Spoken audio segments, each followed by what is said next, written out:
Bien que l'œuvre de Manet soit ancrée dans le courant impressionniste, son style est pourtant peu représentatif de celui-ci.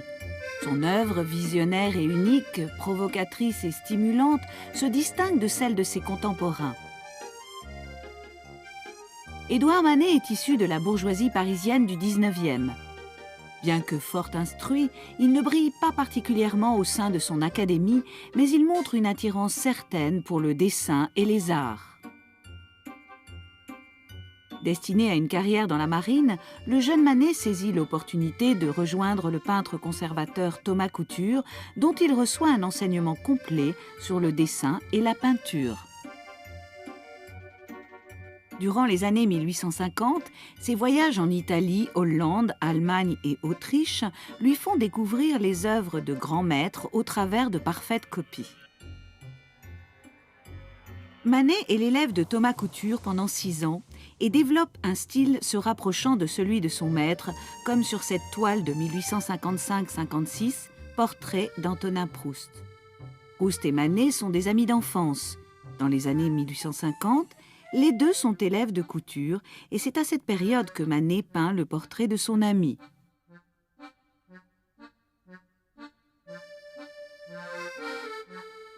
Malgré son admiration pour Couture, la tension entre le maître et son élève atteint son point culminant quand Manet réalise son tableau « Buveur d'absinthe » en 1859.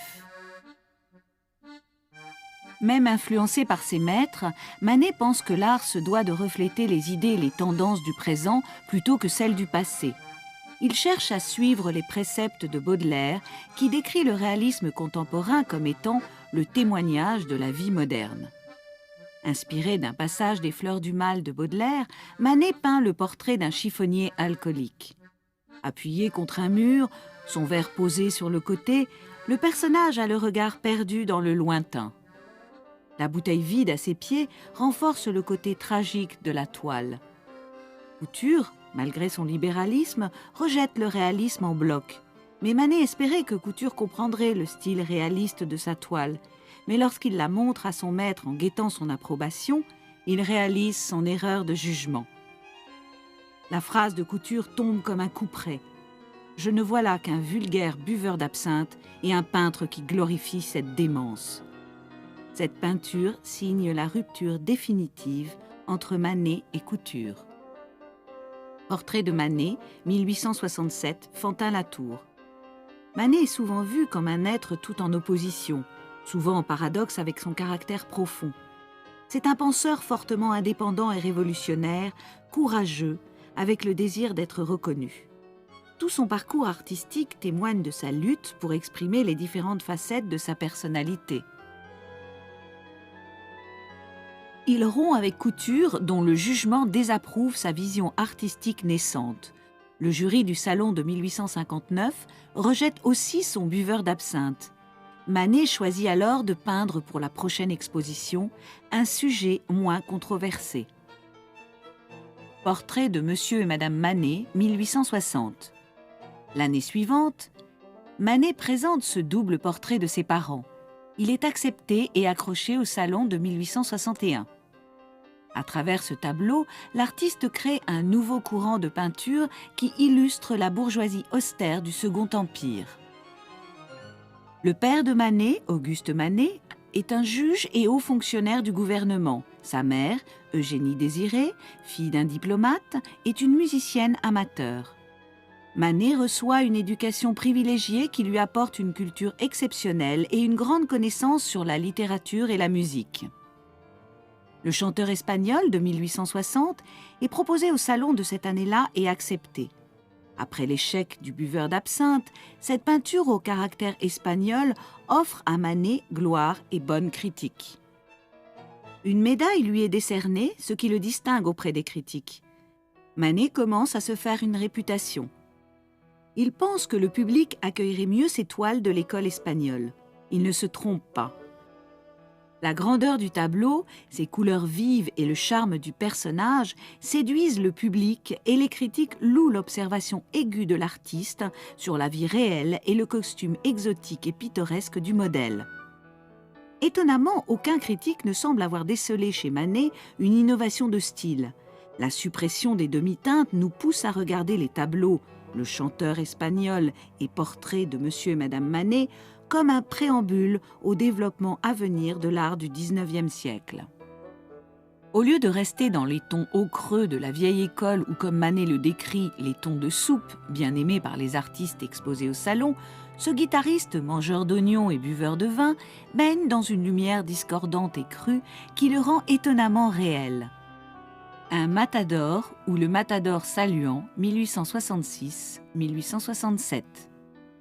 Le style de Manet ainsi que son sujet est profondément influencé par la mode pour l'art et la culture espagnole. Importée par les romantiques à la fin des années 30, cette culture devient vite une mode populaire. Les acteurs espagnols, vus au théâtre et au music-hall au début des années 1860, captent son intérêt. Les Petits Cavaliers, 1860-61. Une eau-forte et une aquarelle sans doute copiée d'un tableau de Velázquez.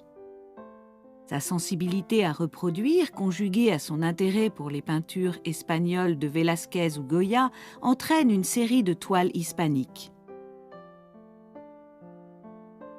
Sa période d'hispanophilie paraît longue, car elle correspond à la transformation d'un brillant étudiant en un artiste mature et unique.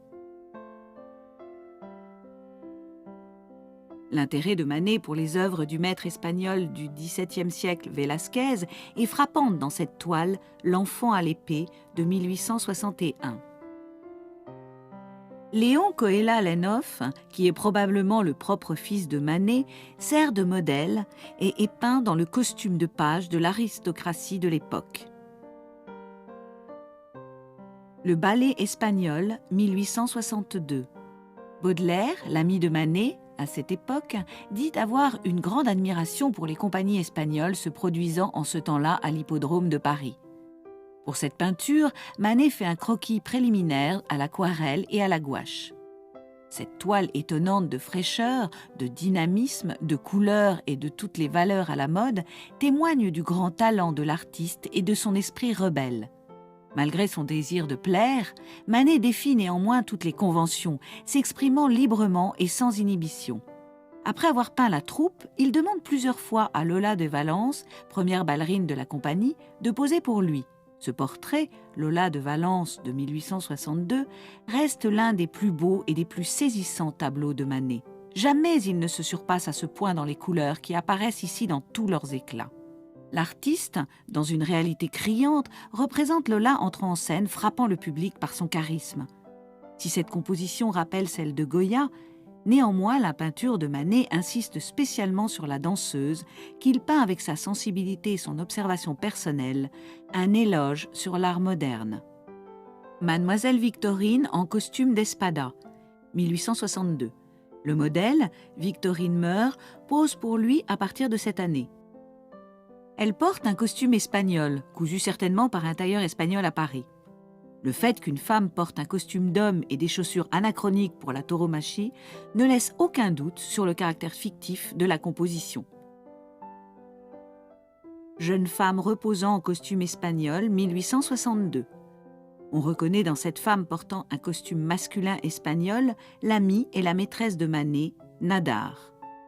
L'allusion dans la pose au fameux tableau de Goya Maya Vestida est évidente et intentionnelle. L'accent lumineux transparaît dans les tons crème veloutés des culottes et des bas, plus que dans le visage. Le modèle du jeune homme en costume de maillot de 1863 est le frère cadet de l'artiste, dont le typique et flamboyant costume est porté par les jeunes de la classe ouvrière des maillots. L'habit de velours noir contraste avec le manteau rouge vif jeté sur son bras, avec la ceinture beige et les lignes grises de la veste, autant qu'avec les foulards rouges et verts sortant de sa poche. Le torero mort, 1864. Manet présente ce tableau lors d'une exposition personnelle en 1867, avenue de l'Alma, pendant l'exposition universelle de Paris. Il est accueilli comme l'une des plus belles symphonies de noir jamais tentées jusqu'alors. Il est vrai que Manet décline le noir sous toutes ses formes. Sa vibrante palette, sa sensibilité du moment présent et la vérité tragique des images marquent fondamentalement son siècle. Gitane à la cigarette, 1862. Des maîtres espagnols, Manet retient des points essentiels. Comment condenser et simplifier ses effets picturaux, comment créer des groupes de personnages aux attitudes naturelles, comment se servir des noirs et des gris comme des couleurs actives, comment appliquer la peinture d'une manière puissante, pleine et vivante, loin de la touche sèche et laborieuse enseignée par Couture. Femme à l'éventail, 1874-76. En apprenant à peindre des scènes de vie espagnoles, sans effet pittoresque, romantique ou exotique, Manet développe avec honnêteté une approche détachée d'un peintre de son temps. Il réalise ainsi quelques-unes des plus importantes expressions artistiques du début des années 1860 et plus encore de la fin des années 1870. Année 1860, son œuvre majeure. Il n'existe pas de meilleur exemple que ce tableau de Manet sur un grand moment de la vie contemporaine, Musique aux Tuileries, de 1862. Une remarquable étude d'un groupe de gens parmi lesquels beaucoup sont reconnaissables. Ces dames sont Madame Lejaune, chez qui Manet a rencontré Baudelaire et Basile, et Madame Lubens ou Madame Offenbach sous une voilette. Derrière elle, Baudelaire, près de l'arbre, de profil, et à sa gauche, Fantin-Latour. Manet est à l'extrême gauche. Cette toile campe toute la société artistique parisienne du Second Empire, prenant l'air sous les arbres lors d'un concert en plein air. Les nuances des couleurs sont remarquables, ainsi que l'harmonie générale et la manière dont Manet choisit de montrer ses personnages dans des espaces différents. Musique aux Tuileries donne le départ d'une composition au concept traditionnel. Le centre du tableau est presque illisible afin d'attirer le regard uniquement sur le personnage masculin debout, sans doute le frère de Manet, parlant à la femme sous une voilette. Chaque détail est important pour chacune des deux femmes, notamment le parapluie au premier plan. Il s'agit là d'un tableau remarquable et original car c'est la première toile du XIXe siècle à montrer la vie bourgeoise de façon détachée, réaliste et spontanée, tout en restant artistique. C'est la première peinture moderne qui ne traite d'aucun drame, mais simplement d'un témoignage sur la vie quotidienne. Les Tuileries, chanteurs de rue, 1862. Tableau similaire et peint la même année, il est dès le départ mal perçu par le public. Ces deux toiles, en effet, manquent de formalité et de sentiment, éléments chers aux contemporains. L'ami de Manet, Émile Zola, prend sa défense en mettant l'accent sur l'analyse de la vie faite par l'artiste avec une simplicité et une extrême exactitude. On critique aussi Manet pour la discordance des tons crayeux et des tons noirs. Son abandon des demi-teintes annonce un autre courant de style à venir. Quoiqu'encore rudimentaire, il s'agit là des premiers signes de l'influence des estampes japonaises. Notez l'habit du chanteur. Il est traité presque comme une surface à deux dimensions dont les formes et les plis sont dessinés de façon linéaire. Portrait de Victorine Meure, 1862. Premier portrait du modèle favori de Manet. Victorine est en réalité un modèle professionnel et posera pour Manet de nombreuses fois. Elle apparaît dans Le Déjeuner sur l'herbe et l'Olympia. L'or roux de ses cheveux et sa peau crémeuse qui capte parfaitement la lumière, l'intrigue et l'inspire.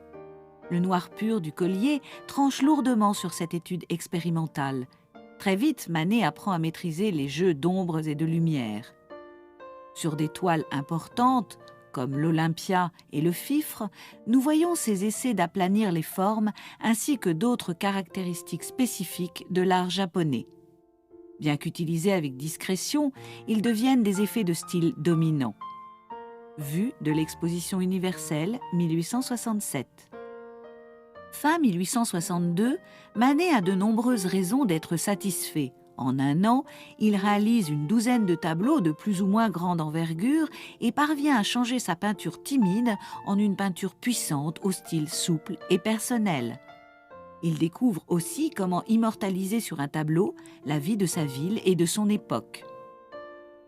Comme beaucoup de peintres, Degas compris, Manet refuse d'exposer ses toiles avec ses amis les impressionnistes. Il préfère accrocher au salon ou ne pas être accepté, mais rester lui-même. Il possède une force de caractère qui l'aide à ne jamais trahir ses convictions artistiques, même s'il choisit de construire sa renommée selon des voies classiques. Impatient d'accrocher ses toiles, Manet comprend rapidement que son optimisme est mal placé quand, dans cette année 1863, ses 3 entrées au salon lui sont refusées. Le pique-nique ou le déjeuner sur l'herbe, 1863. Une des toiles rejetées du salon de 1863. Par réaction, Manet l'expose au salon des refusés et provoque un scandale. En fait, le pique-nique représente la cible favorite des critiques. La pose nonchalante de la femme nue devant les 2 hommes en costume, peinte dans un parc public, choque les Parisiens comme étant la représentation de la corruption. Ce n'est pas le sujet un peu risqué qui émeut le plus le public. Les Parisiens sont familiers de ce thème très représentatif des toiles pastorales du XVIe siècle. C'est seulement la manière moderne dont il est traité. En réalité, Manet s'inspire des personnages qui figurent sur une gravure du XVIe siècle de Raphaël. Il modernise simplement les vêtements, les accessoires et l'environnement.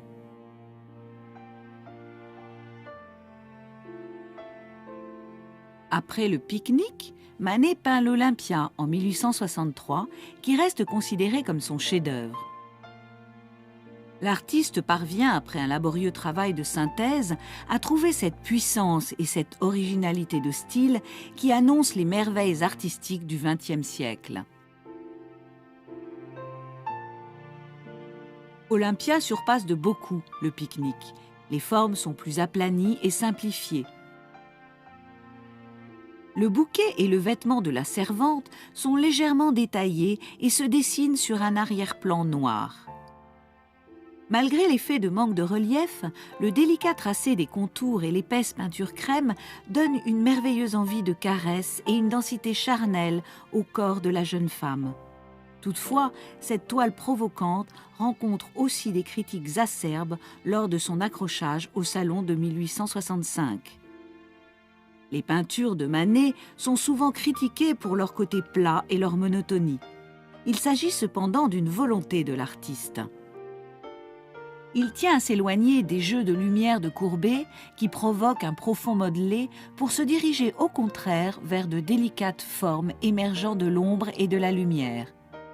Donner le sentiment que la lumière vient de l'observateur et adoucit l'effet de masse. Dans le pique-nique, à nouveau, c'est comme si Manet se servait de ce sujet indécent pour exprimer au public ses croyances profondes sur l'image qui naît de la façon dont elle est peinte. Il transforme effectivement un groupe de personnages en une nature morte. Sur cette toile, estomper les formes le pousse à se concentrer sur la luminosité de l'herbe et du feuillage, les restes détaillés du pique-nique et la chair vibrante du nu. Courbet et Manet sont considérés comme les pères du mouvement moderne. Alors que l'œuvre de Courbet centre son approche artistique sur le sujet ou autre, le style de Manet semble, lui, d'une approche artistique plus révolutionnaire.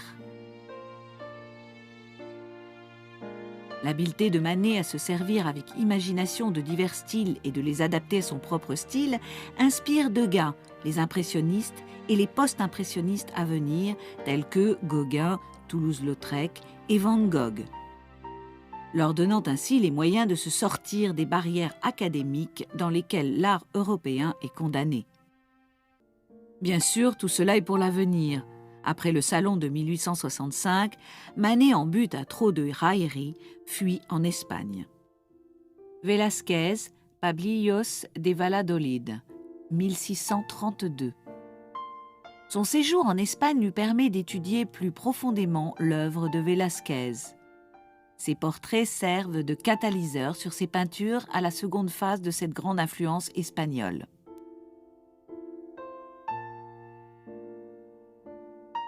Le tragédien, 1865-66. Ce tableau que Manet peint à son retour à Paris s'inspire fortement du Pablilios, même des involtures et même grisailles, que l'on retrouve aussi dans Le philosophe de 1865 et Le chiffonnier de 1865-69, étude de plein pied d'un vieil homme sur un fond sombre, caractère spécifique des œuvres de Velázquez. Durant son séjour en Espagne, Manet assiste à plusieurs corridas à Madrid. Il peint ce tableau, Combat de taureaux, en 1865. L'artiste se souvient d'un moment particulièrement dramatique dont il raconte « Le picador et le cheval sont renversés et piétinés par les cornes du taureau, et les toreros essayent d'éloigner l'animal furieux. » La foule qui regarde le drame se déroulant dans l'arène est peinte comme une tache d'encre noire, séparée de la scène par une muraille. Mur qui enferme les spectateurs et les protège du danger. La corrida, 1866. La corrida la plus réaliste et intéressante de Manet, peinte avec des techniques extrêmement vivantes. Le soleil et les zones d'ombre, le sang coulant du cheval éventré, les pourpres, les mauves et vermillons des spectateurs, tout traduit l'atmosphère brûlante d'une corrida. L'exécution de l'empereur Maximilien, 1867-68. Comme la description de la peinture précédente, Manet cherche à faire ressentir le côté dramatique de la scène. Cette peinture illustre un épisode bien connu dans l'histoire.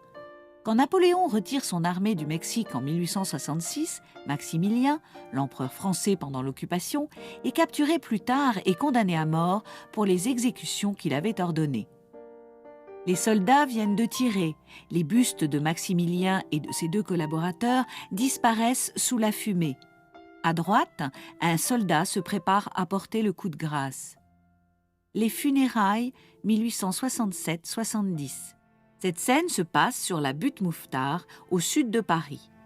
Et le cortège en bas à droite est celui de l'enterrement de Baudelaire, qui a lieu le 2 septembre 1867.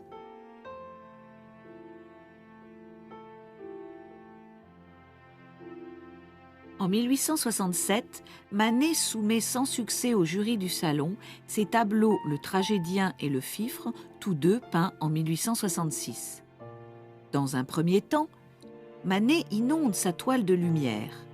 Le garçon qui nous fait face légèrement tourné et baigné de clarté repose devant un arrière-plan illuminé. Le peintre joue avec la lumière et utilise les ombres seulement sur les mains. La couleur peinte avec audace en de larges traits s'éloigne un peu du style des portraits de Raphaël. Mais c'est une synthèse étonnante des courants japonais et espagnols qui détrône presque l'Olympia. Déjeuner à l'atelier, 1868. Ce tableau est l'une des premières compositions les plus complexes de Manet, mais il le traite avec une telle simplicité qu'il paraît merveilleusement frais et réel. La disposition des objets sur la toile, la plante, les armes, le chat, le citron, l'homme appuyé sur la table, invite à une interprétation des symboles évoqués. Manet hésite entre le romantisme et le passé et son attirance pour le nouveau et l'immédiat. Étonnamment, ce tableau pourtant intéressant n'attire pas les bonnes grâces du public et de la critique. En réalité, chaque nouvelle toile de Manet est plutôt accueillie avec moquerie ou polémique. Manet épouse Suzanne Lenhoff en Hollande en 1863. Cette toile inachevée, Madame Manet, de 1866, représente le portrait vu de face de Suzanne. Sa douce et délicate peau blanche semble révéler la gentillesse et la bonté qui l'a caractérisée. Manet rencontre Suzanne en 1849, alors qu'elle lui apprend le piano, ainsi qu'à son frère Eugène. Madame Manet au piano, 1867-68. Suzanne est une virtuose du piano. Cette scène se déroule dans le salon de la mère de Manet, chez qui le couple séjourne quelques mois. Portrait d'Émile Zola, 1868. Manet est présenté à Zola en 1866. 3 mois plus tard, Zola écrit une plaidoirie enthousiaste sur sa défense. Manet, en guise de remerciement, réalise ce portrait qu'il présente au salon de 1866. Portrait de Théodore Duret, 1868. L'amitié de Manet avec le critique d'art et le collectionneur Théodore Duret remonte à sa visite à Madrid en 1865, où les deux hommes se sont rencontrés dans un restaurant au cours de circonstances amusantes. Même si les commentaires de Duret sur la peinture de son ami ne sont pas toujours flatteurs, l'artiste peint un portrait de lui durant le siège de Paris de 1870 et nomme Duret exécuteur de ses biens. À ce tournant critique de sa carrière, la seule consolation de Manet réside dans ses jeunes admirateurs, Monet, Basile et Renoir. Berthe Morisot, 1872. La plus notable de ses admiratrices, Berthe Morisot le considère comme un grand artiste. Cette intelligente et ravissante jeune fille est avant tout une artiste moderne qui possède son propre style. La fraîcheur de son regard et la légèreté de son interprétation se retrouvent dans les peintures de Manet de 1869. L'artiste subit l'influence de son regard neuf sur la nature et entraîne la libération de son obsession sur la considération de style. Sur ce tableau, Le Balcon de 1868, Berthe apparaît au premier plan en costume espagnol. Les visages de femmes de face dans la lumière sont séparés l'un de l'autre par le spectateur debout dans une pose magistrale. Manet se sert du dessin du balcon métallique et des persiennes comme des ornements. Le doux blanc satiné et les légères hachures bleutées qui envahissent la toile entière sont des effets que seul Manet a su reproduire. Le balcon, détail. L'artiste traduit le caractère déterminé de Berthe Morisot qui se lit dans ses yeux. Manet ressent une profonde estime pour elle et son travail. Les deux peintres resteront amis intimes tout au long de leur vie. Berthe Morisot avec un éventail, 1872. Le motif particulier de Berthe Morisot tenant avec coquetterie un éventail devant son visage semble unique. Il s'agit sûrement d'un tableau peint dans son atelier par jeu. L'éventail montre d'ailleurs plus de visages qu'il n'en cache. Le noir de sa robe, ainsi que le ton uni du mur derrière elle, rappellent les atmosphères espagnoles. Eva González, 1870.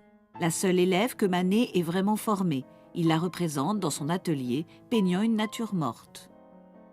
L'artiste, 1875. Il s'agit de Marcellin Desboutins, un peintre et un graveur que Manet a sans doute rencontré au rendez-vous du Café Gerbois. Sur de nombreux points, cette toile se rapproche du tableau Le Tragédien.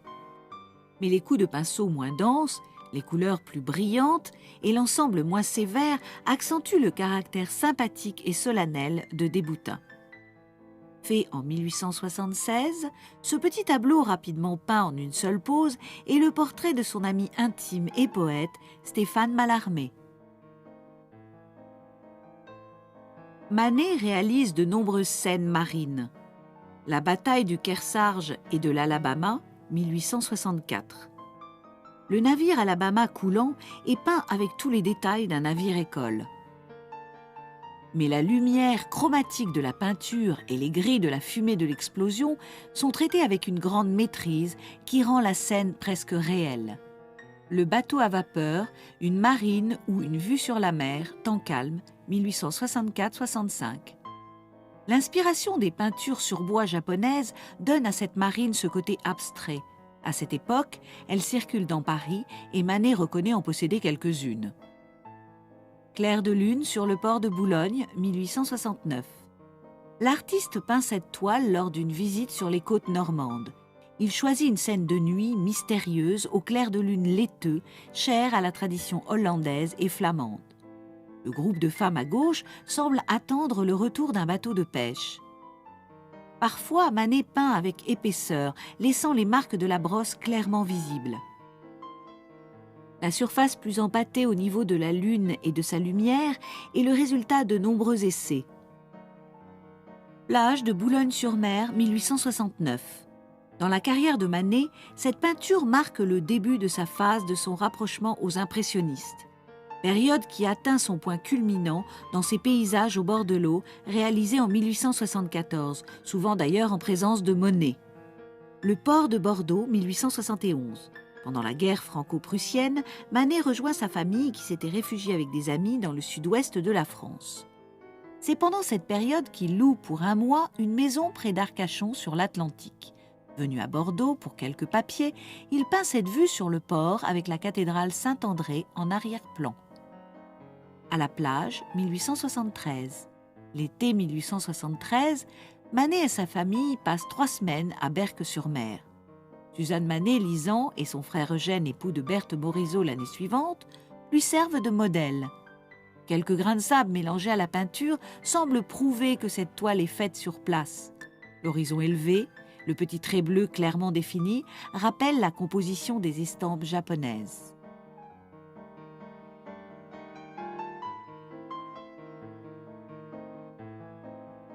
Chemin de fer, 1873. Ce tableau, présenté avec succès au Salon de 1873, permet d'asseoir Manet à la position de leader des impressionnistes. Bal masqué à l'Opéra, 1873. L'artiste capture avec de brillantes touches de lumière l'atmosphère gaie et souvent frivole de ce genre de fête. Cette scène délicieuse ressemble dans sa composition et son esprit au tableau « Musique au Jardin des Tuileries ». L'influence des impressionnistes sur Manet se verra dans toute la moitié des années 1870. Entre autres, dans ses plus belles compositions comme Argenteuil de 1874 et Le Grand Canal de Venise de 1875. Dans un jardin, peint en 1870, cette première tentative sérieuse de peinture de scène en plein air n'a pas l'extraordinaire brillance d'œuvres précédentes. Argenteuil, peint 4 années plus tard, avec ses tonalités dorées, inondées de lumière, cette toile reste sans doute la peinture la plus ensoleillée de Manet, toile à qui Renoir répond 7 années plus tard dans Déjeuner des canotiers. Un vibrant hommage à la plénitude de la vie. Chaque détail contribue à faire d'Argenteuil la meilleure peinture en extérieur de Manet. Le Grand Canal, Venise, 1875. En octobre 1875, Manet effectue un voyage à Venise où il peint seulement 2 tableaux, dont celui-ci. Cette toile est perçue comme une symphonie au ton de bleu dans une de ses premières expositions commémoratives de 1884. L'artiste termine cette peinture à son retour à Paris, comme le témoignent les bâtiments de l'arrière-plan gauche qui en fait n'existent pas. Monet dans son atelier flottant, 1874. Cette œuvre soulève la question de savoir qui, de Manet ou Monet, est le premier à peindre en extérieur dans le sens du mouvement impressionniste, c'est-à-dire en pleine lumière du jour. Il semblerait que ce soit Manet, avec son Pique-nique, qui le premier peint la lumière du soleil jouant avec les branches et les visages de ses personnages. Alors qu'il prenait conscience de l'importance de la lumière pour établir l'existence, la forme et la couleur des objets, il n'était cependant jamais venu à l'idée des artistes de la Renaissance que cette lumière pouvait aussi, par opposition, déformer, dénaturer ou cacher ces mêmes objets.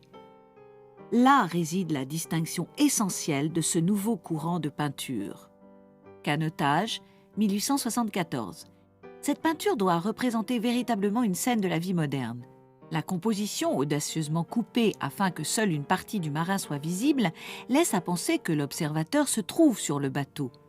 Manet se sert de la technique de petits traits de pinceau brisés dans le vêtement rayé pour produire un effet de lumière éclatante, mais contrairement aux impressionnistes, il ne se sert pas d'artifice pour changer les effets réels que produit le soleil sur les couleurs. L'homme se détache naturellement du bleu brillant de l'eau. Manet, tout à la joie de peindre, se fond en elle et se laisse absorber. Cette joie toute simple de posséder une expérience et de la transmettre semble être tout ce qu'il attendait de la vie. Les femmes de Manet. Manet est un des grands chroniqueurs de la vie. Dans ses travaux plus anciens, il nous présente le visage changeant de la Parisienne de la Troisième République. Soit courtisane, grande dame, actrice, serveuse, bourgeoise, célibataire intellectuelle ou fille de rue. De plus, il fait attention à ce que la coiffure, le vêtement et la pose soient associés au modèle et à son temps. Marguerite de Conflans, portant un capuchon, 1873. Manet peint son modèle sur un fond noir pur afin d'accentuer le noir des yeux et des sourcils, ainsi que le blanc laiteux de sa peau et de ses voiles clairs. La pigmentation de la peinture reste sommaire et le détail est estompé, voire même sacrifié pour accomplir ses effets vaporeux à la manière impressionniste.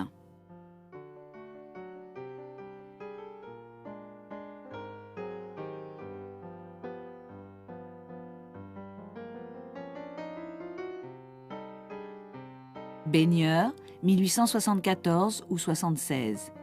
Par son aspect inachevé, cette toile est souvent considérée comme une étude. Les femmes rappellent certaines des baigneuses de Renoir, dont Manet s'est peut-être inspiré. La Prune, 1877. Cette femme semble perdue dans ses pensées, loin du verre posé devant elle et de la cigarette éteinte dans sa main gauche. Parfois prise pour une prostituée, le modèle paraît plutôt représenter une femme repliée sur elle-même. Nana, 1877. Dans sa fameuse Nana, Manet représente une scène de la vie contemporaine, un peu osée certes, mais avec franchise et bonne humeur. La femme, une prostituée, se poudre le nez, se met du rouge à lèvres, tandis qu'un client attend patiemment sur le divan. Cette peinture provoque un scandale, d'autant que le modèle, Henriette Hauser, se trouve être la maîtresse bien connue du prince d'Orange. Blonde, au sein nu, 1878. Manet reste le plus grand peintre des corps de femmes. Bien que cette toile se rapproche de l'esprit et de la technique du travail de Renoir, l'artiste aborde son sujet avec plus d'élégance et de charme discret. Les tons doux de la peau irradient et le vert pâle de l'arrière-plan en fait ressortir les rosés perlés. La lumière inonde le corps rose et blanc. La femme bleue de l'artiste sur un sofa bleu, 1874. Occasionnellement, Manet se sert de pastel dans ses portraits. S'agit-il d'une influence de son ami Degas ? Nul ne le sait. Le sofa d'un bleu brillant, la jupe blanche et l'arrière-plan coloré ne peuvent atteindre une telle intensité avec de la peinture à l'huile. La femme au chat, 1880. Cette femme représente la femme de l'artiste Suzanne. Le chat repose tranquillement sur ses genoux, une scène typique de Manet que l'on retrouve dans l'Olympia et dans d'autres œuvres graphiques. Femme à la fourrure, 1881, pastel. Encore une peinture de l'élégante Madame Guillemet. Manet peint toute une série sur des femmes à travers les saisons. Ce tableau, Automne, date de 1881. Dans les dernières années de sa vie, le peintre utilise de plus en plus de pastels, surtout dans ses portraits car il trouve ce moyen d'expression moins pénible physiquement que l'huile. L'Amazone, 1882. Dans la langue française, le mot Amazone désigne une femme superbe, libre et fière, une allusion aux femmes de la mythologie grecque qui se distinguaient par leur force et leur indépendance vis-à-vis des hommes. La femme en costume d'équitation est vraisemblablement la fille d'un libraire de la rue de Moscou. La Viennoise, portrait d'Irma Brunner, 1882. Les pastels de Manet éblouissent le regard par leur élégance et leur beauté. Irma Brunner représente le type même de la femme, libre, éblouissante, pleine de vie. Tableau aussi connu sous le nom de Femme au chapeau noir. Madame Michel Lévy, 1882. Manet réalise de nombreux portraits de bustes de femmes dans les 2 dernières années de sa vie. Le doux modelé du visage et l'élégance de la robe se rapprochent de l'esprit de Renoir. Scène de café. Dans cette peinture, au Café Chantant de 1878, partout la vie de boulevard explose. Manet aime l'ambiance des cafés et des brasseries. Souvent, il s'installe à une terrasse pour se détendre après avoir peint. Il y rencontre ses amis et tout ce que nous savons de lui et de la mode vient des gens avec qui il a parlé ou auprès de qui il s'est assis au café Gerbois, Tortoni ou le Nouvel Athènes.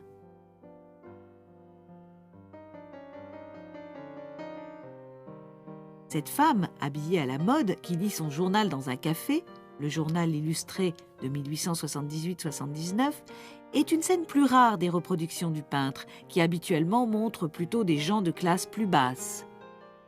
Les brefs coups de pinceau, notamment les verts brillants et les rouges derrière la tête de la femme, servent à donner de la lumière au chapeau et à la robe et faire ainsi ressortir son visage. Serveuse, 1879. Dans ce premier plan inhabituel d'une serveuse apportant une bière, Manet atteint là un exploit dans la concentration du sujet et l'expression de puissance. Peindre une chope de bière vers le bas en laissant penser qu'elle va se poser sur une table invisible et que la femme est prête à en servir une autre et peut-être même à prendre aussi une autre commande. Au Père-la-Tuile, 1879. Ce tableau reste le joyau de la carrière de l'artiste. Son talent jaillit, l'art le plus profond s'exprime dans cette toile. Il s'agit d'une de ces œuvres que l'on évoque à cette époque comme un hymne à la couleur. Ce célèbre restaurant figure parmi les lieux de rendez-vous du gang de Manet. Les harmonies de jaune, de mauve et les balayages de vert se complètent parfaitement. La scène offre un moment particulièrement heureux de la vie contemporaine parisienne, comme Guy de Maupassant l'a décrit dans ses nouvelles. Intérieur d'un café, 1880. Par son ambiance et son exécution, cette toile rappelle celle de Degas. Le grand miroir à l'arrière-plan renforce ce sentiment de vide et de tristesse du café et annonce le tableau « Un bar aux Folies Bergères ». Un bar aux Folies Bergères, 1882. Ce dernier chef-d'œuvre de Manet ressemble à un mélancolique adieu à la folle et divertissante vie parisienne. L'éclatante nature morte sur le comptoir de marbre, la serveuse à l'expression résignée et le miroir au reflet de multiples détails invitent à la parole. La vie bien remplie de Manet apparaît pour le simple passant comme une suite de scènes harmonieuses et souvent vibrantes d'une joie incontrôlable. Son œuvre rayonne d'une innocence extraordinaire. L'Asperge, 1880. La maladie qui peut-être l'a tué empoisonne les 2 dernières années de la vie de l'artiste. Hélas, au lieu de peindre des tableaux toujours plus ambitieux, Manet est condamné par la maladie à travailler sur une échelle ridiculement petite, des scènes de jardin impressionnistes, des natures mortes et des bouquets de 1880 à 83. Les scènes de jardin. Sur le conseil de son médecin, il passe les mois d'été en dehors de Paris à Bellevue, Versailles et Rueil. Jardin de Bellevue, 1880. Souffrant de syphilis et d'ataxie locomotrice, l'artiste peint cette scène de son jardin. Dans des peintures telles que celle-ci, Manet se rapproche du style impressionniste de ses amis. Il loue une maison à Rueil en 1882 qu'il peint sur ce tableau « Maison à Rueil ». Bien que presque totalement immobilisé par la gravité de sa maladie, il peut tout de même se tenir à l'ombre des arbres d'où il peint cette vue. Le soleil inonde la scène et les touches délicates rappellent les caractéristiques des peintures des impressionnistes Monet et Pissarro. Une allée dans le jardin à Rueil, 1882. Manet semble avoir pris ce sentiment d'abstraction et d'allusion de puissance pour donner l'impression que sa mort proche ne change en rien son développement artistique. Les natures mortes intéressent particulièrement Manet. Il en peint souvent dans ses principaux tableaux, comme dans Déjeuner sur l'herbe ou dans Pique-nique en 1863 et Un bar aux Folies Bergères de 1882. Tige de pivoine et sécateur, 1864. Cette inhabituelle nature morte s'inspire probablement des natures mortes gibier de Chardin ou Oudry, où les animaux apparaissent souvent pendus à l'envers sur un mur. Pivoine dans un vase sur un piédestal, 1864. Manet travaille sur quelques toiles décrivant des pivoines et leur richesse.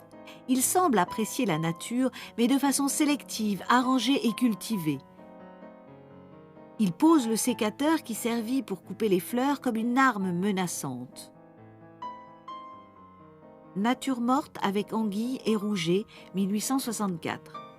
La simplicité de l'arrangement, le plaisir de la nourriture, la composition sans prétention sont d'une inspiration de Chardin. L'admiration de Manet pour l'art japonais est une autre source d'inspiration pour de multiples détails de la vie courante.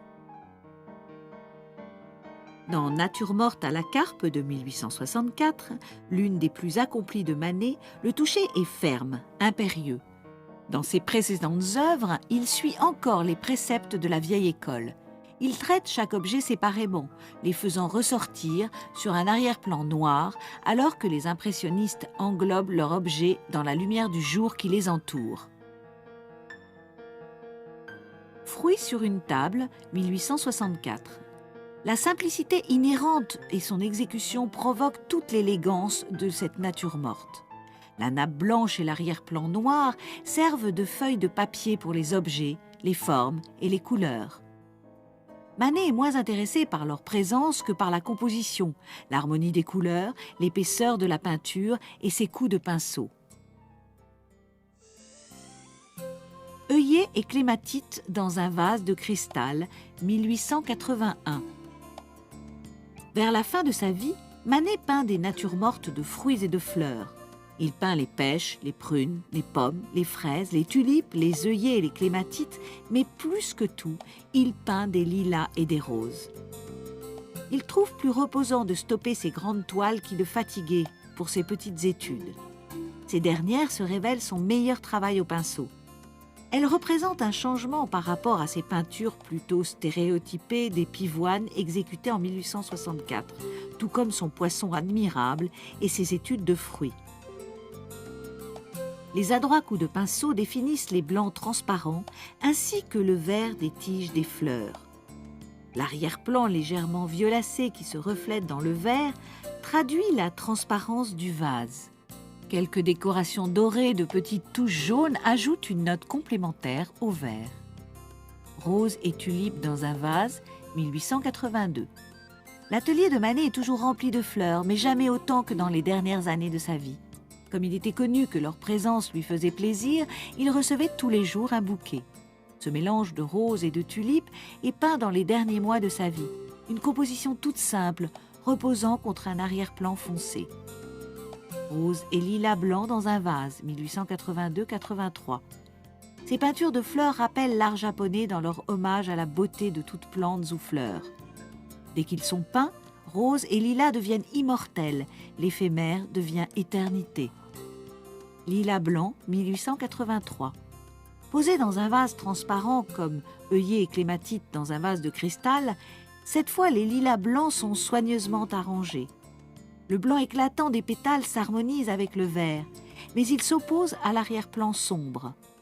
Les fleurs sont si fraîches que la peinture semble encore humide. Même si nous ne savons pas encore que ce sont les dernières peintures de Manet, nous sentons l'émotion des adieux à la beauté d'une vie courte. Les reflets sur le vase saisissent toute la lumière que cherche notre regard. Une fois encore, Manet nous offre la gloire de la lumière. Rue Monnier, décorée de drapeaux, 1878. La maladie de Manet et sa mort prématurée en 1883 provoquent un raz-de-marée dans l'art moderne. Vers la fin des années 1870, Manet avait commencé à prendre toutes sortes de libertés picturales fort audacieuses. Il avait appris comment obtenir des effets plus riches et variés, avait développé un sens plus frappant de la couleur, avait élargi considérablement son sens imaginatif et vaincu ses défauts de composition. Un bar aux Folies Bergères, son chef-d'œuvre, ouvre des perspectives de chefs-d'œuvre encore plus merveilleux sur une série de scènes abracadabrantes et allégoriques de la vie moderne telle qu'il l'envisage. Il semble lui-même avoir ressenti que ses meilleures années restaient à venir. De multiples façons, Manet avait joué les rebelles devant un siècle académique. Il en avait payé le prix. Mais le salon venait finalement de tolérer son nouveau style et le succès populaire l'a certainement poussé à se surpasser encore. Fantin-Latour, atelier dans le quartier des Batignolles, 1870. De gauche à droite, Scholderer, Manet, Renoir, Astruc, Zola, Mestre, Basile, Monet. Édouard Manet a été un grand imaginatif, un grand exécuteur et un grand artiste. Et malgré sa courte carrière, il eut une large influence sur tous ceux qui le suivirent. L'impressionnisme est le nom utilisé pour caractériser ce nouveau style. Ce nouveau mouvement réaliste naît dans le milieu des années 1860 jusque dans les années 1870, la première révolution artistique depuis la première Renaissance au XVe siècle et le premier style universel venant de France depuis la naissance du gothique au XIIe siècle. Manet n'a jamais peint une peinture vraiment impressionniste. c'est-à-dire une toile sur laquelle aucun noir n'apparaît, où les couleurs se fondent avec des couleurs complémentaires, mais surtout parce qu'il ne visualise pas la scène uniquement par rapport à la lumière. Comme on peut le voir dans ce tableau croqué de 1873, les coups de pinceau sont tout à fait impressionnistes, mais les formes sont clairement définies par des couleurs fortes. Portrait d'Édouard Manet de Charles Carolus Durand. Le style inventif de Manet, son rejet d'une exécution académique, son utilisation de couleurs pures, sa vision réelle de la vie et ce sentiment d'urgence qu'il s'est créé, offrent un exemple qui influence les impressionnistes. Manet a été un artiste extraordinairement important pour son siècle.